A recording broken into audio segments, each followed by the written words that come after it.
at the foot of the ladder. Alfredo Ríos, investigador religioso, muy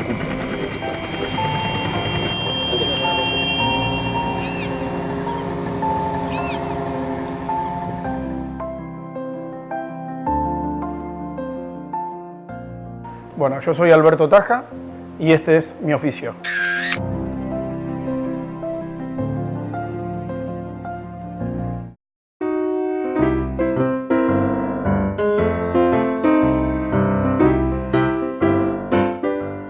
Sommelier o sommelier se refieren al mismo oficio y la única diferencia es la acepción de la palabra francesa que en España pasó de ser sommelier a sommelier. Ya existían evidencias de la actividad del sommelier en Mesopotamia, en aquel entonces conocido como Shagu. La labor de este primer sommelier era la de servir el vino a los comensales en los banquetes.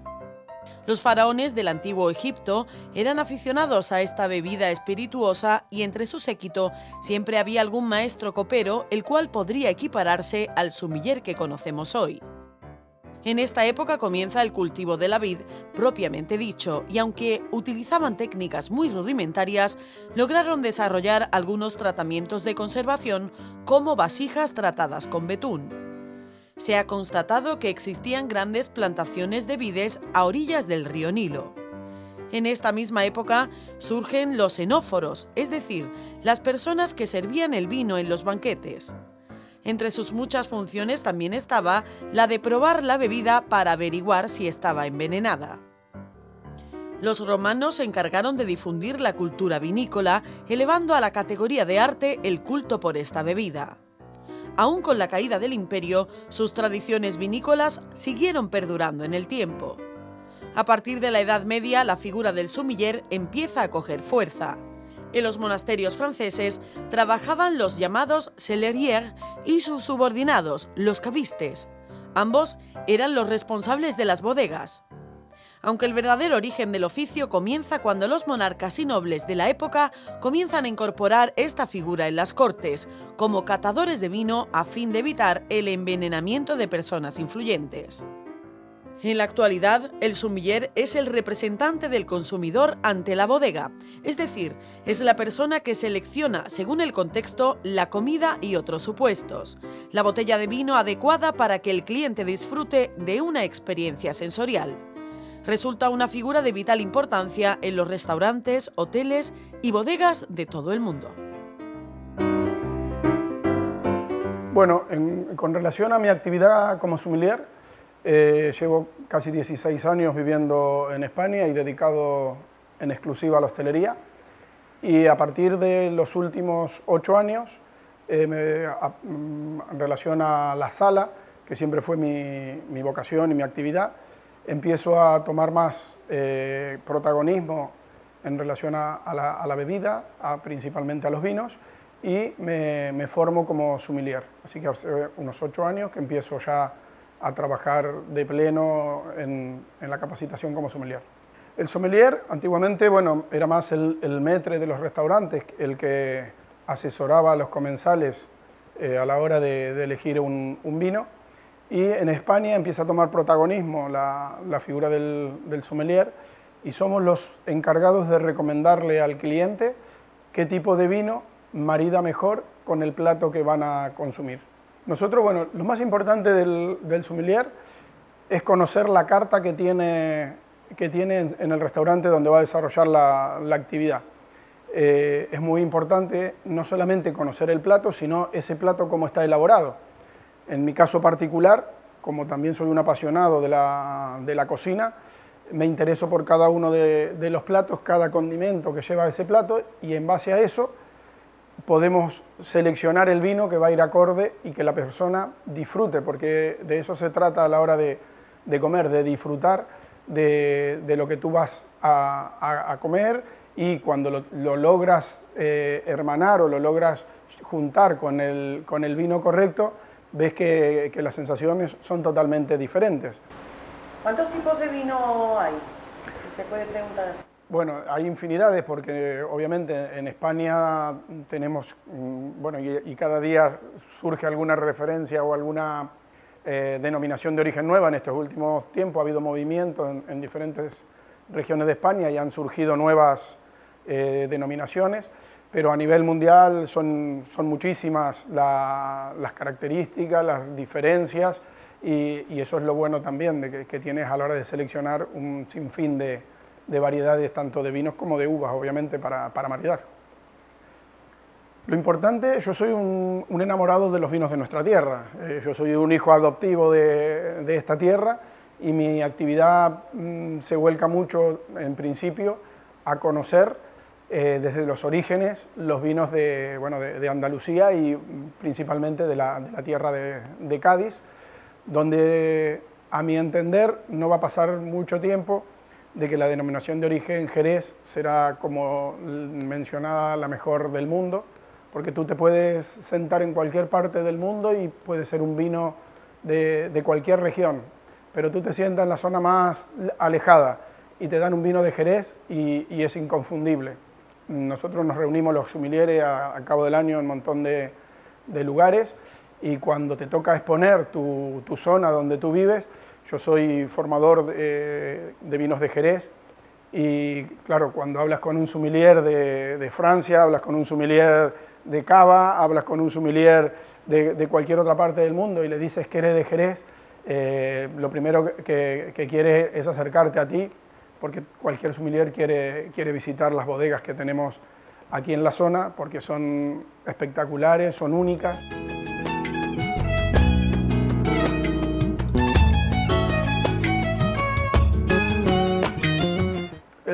El sommelier tiene mucho trabajo fuera de lo que es el día a día en un restaurante, porque lo más importante para nosotros es el tema de los aromas y el tener ejercitada principalmente la nariz.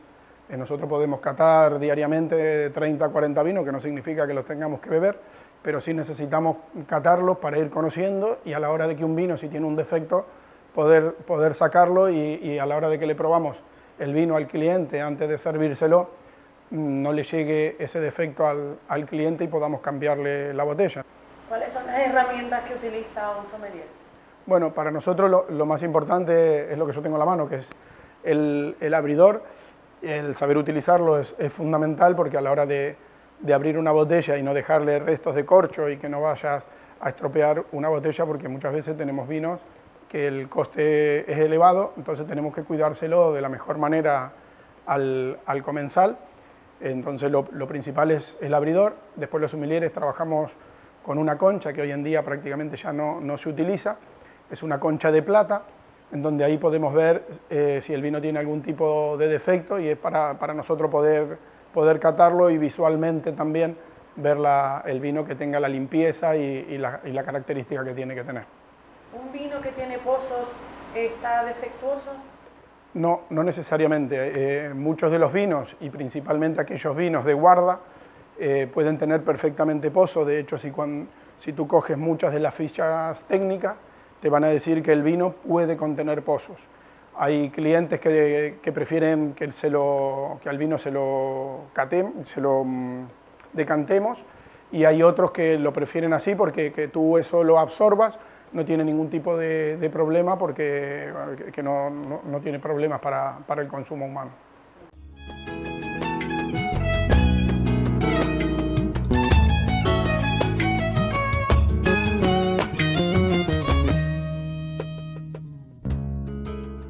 Este es el mismo vino. Este vino, luego de que se embotelló y quedó en bodega, y este vino, en el Valle de la Orotava, es una bodega submarina. Esto va en un canasto, en una cesta, y van bajo el agua, y envejece bajo el agua. Por eso que está lacrado, para que no tenga el contacto con el vino, no tenga el contacto con el agua.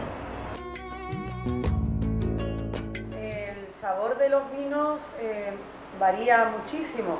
Hay algunos afrutados, otros que saben a madera de roble, ¿puede ser? Bueno, ahí el tema de los vinos, muchas veces cuando yo doy catas, les digo a la gente que no entremos en la parte técnica de este vino me huele a fresa, este vino me huele, te van a decir, al cuero. Sí. Busquémosles los aromas. ¿Por qué? Porque los aromas son un recuerdo que nosotros tenemos en nuestro cerebro. Si tú en tu casa nunca has olido o nunca has probado un regaliz, nunca le vas a encontrar, y si yo te digo que este vino tiene aromas a regaliz, tú vas a decir, sí, muy bonito, pero yo el regaliz no lo he probado nunca. Entonces quizás para ti tienes unas sensaciones, entonces muchas veces lo englobas, dice, mira, lleva frutos rojos, o la madera, como tú dices, es muy difícil que una persona que no sea profesional pueda sacar si el roble es francés, es español o es americano. Nosotros obviamente nos capacitamos para esto, lo trabajamos y podemos detectarte si el vino ha pasado por madera o no ha pasado por madera, si el vino es joven o el vino ha estado con una determinada crianza. Entonces para eso se trabaja, se practica, uno se capacita, pero sí que se le encuentran los matices y a cabo de que tú vayas trabajándolo perfectamente lo puedes encontrar. ¿Qué vino marida mejor con un pescado y cuál con una carne o con una verdura? Bueno, esa es la que antiguamente todo el mundo, pescado con vino blanco, carnes con vino tinto, pero eso ya hace muchos años que ha venido cambiando, y a día de hoy nosotros podemos hacerte con un solo vino, hacerte un maridaje de toda la gama de platos, y puedes realmente comer hoy una carne con un vino blanco o comerte un pescado con un vino tinto, pero lo importante es conocer esa carne o ese pescado que vas a poner y el vino el cual le vas a maridar. Yo te puedo asegurar que hay vinos blancos que han pasado por lías y barrica, y tú puedes comer perfectamente una carne madurada y el vino le va perfectamente a ese plato y vas a disfrutar y vas a sacar sensaciones, que es lo bonito y a lo que a nosotros nos apasiona. Ver un cliente cuando se sienta frente a un plato y tú le pones un vino, y cuando hace esa mezcla, el disfrute es lo más bonito que nosotros tenemos. Bueno, lo que vamos a hacer, en primer lugar, verás que hay diferentes tipos de copas, y a la hora de seleccionarla es muy importante para que la persona que vaya a degustar el vino pueda encontrar en él todas las propiedades que él tenga. ¿Por qué es tan importante?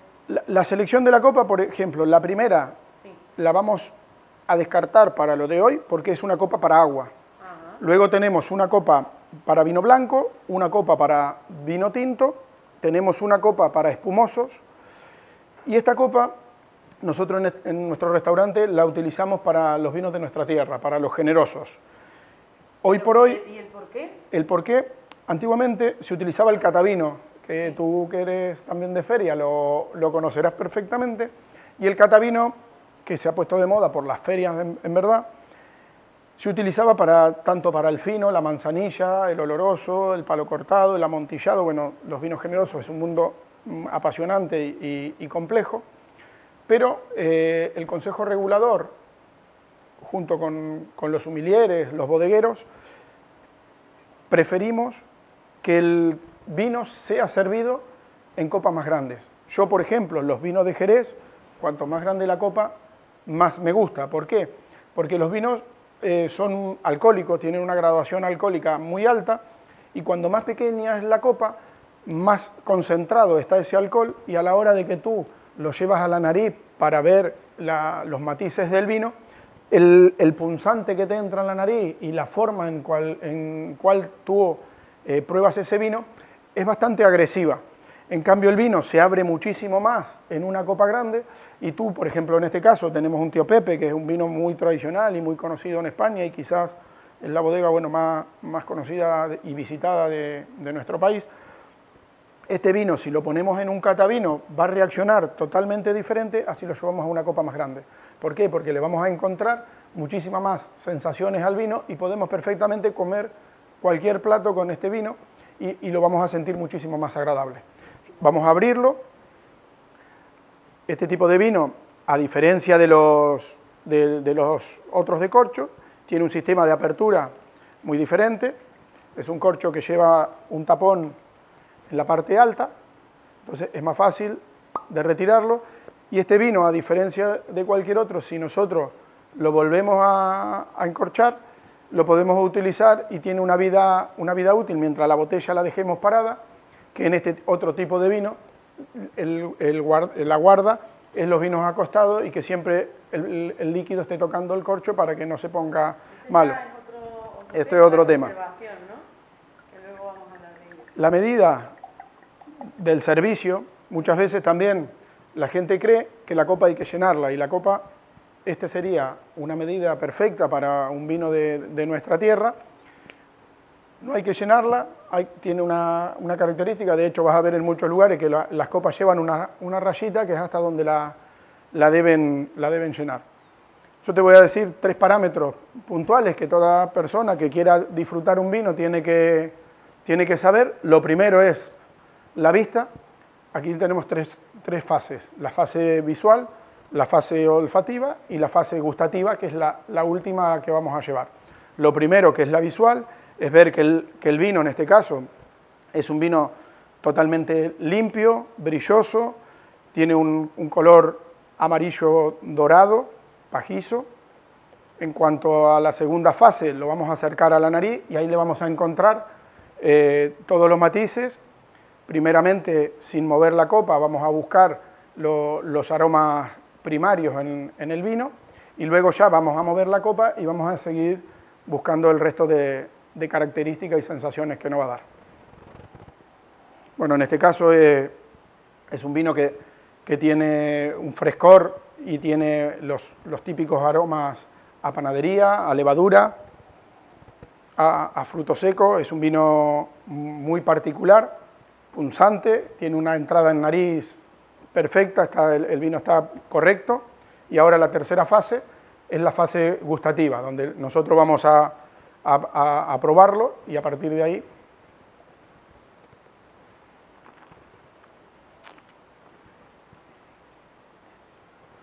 este vino, por ejemplo, nosotros en la boca, en la lengua, vamos a tener la sensación de las partes de los gustos.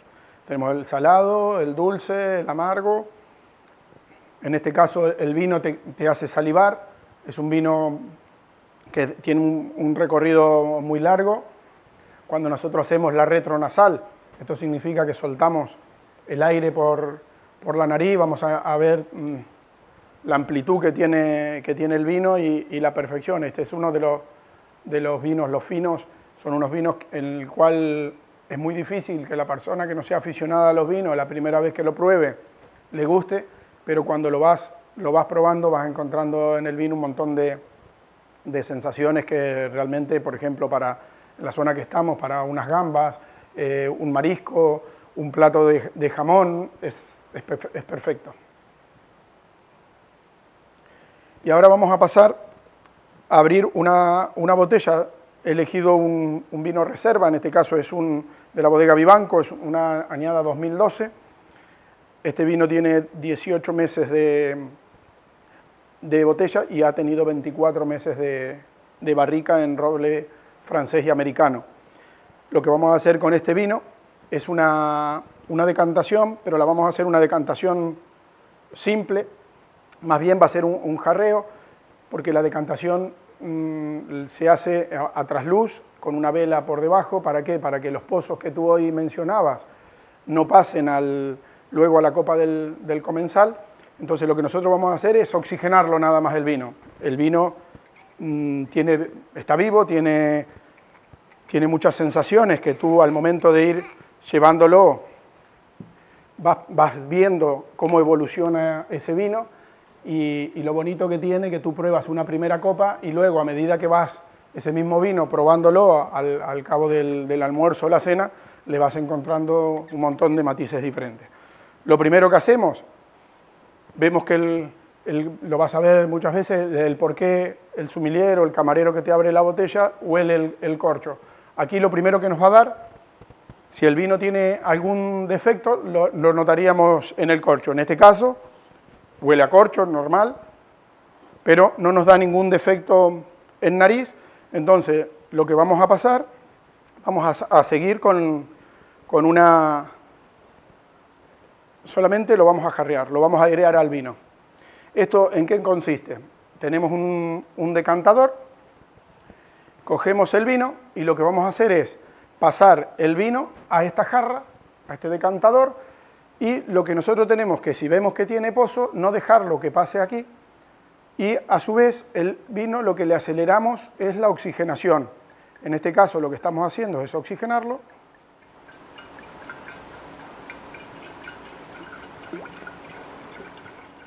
observamos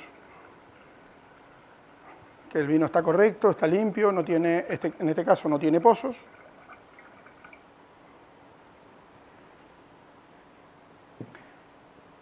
Y ahora lo que vamos a hacer es, nosotros el servicio, ¿cómo lo hacemos? Servimos una primera copa y luego lo que hacemos es envinarla. Envinamos la copa. Lo que nosotros hacemos, como te decía, es, lo primero, servimos una primera copa, nosotros la catamos, la probamos y luego lo que hacemos es, le servimos a la persona que ha pedido el vino su copa para que también nos dé el ok, nos dé el visto bueno, y a partir de ahí le servimos al resto de los comensales.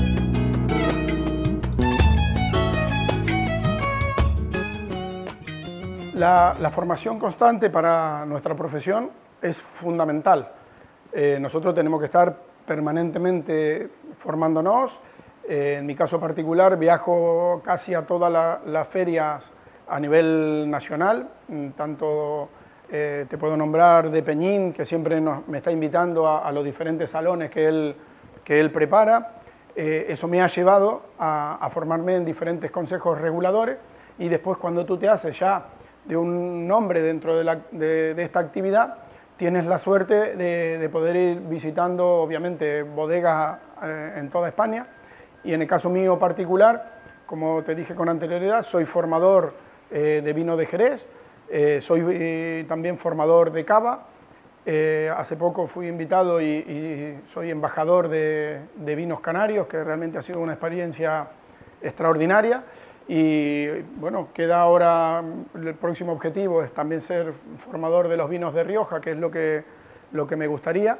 Y después, bueno, de bodegas a nivel nacional te puedo decir que he visitado, bueno, o sea, he perdido hasta la cuenta, pero es mi profesión y es de lo que realmente disfruto, porque esto lo hago con una pasión, más que por una actividad rentable, que lo es, pero lo hago con la pasión que esto te despierta y, bueno, y te lleva a conocer gente de todas partes del mundo, y a través de una copa de vino vas haciendo amigos que después son para toda la vida.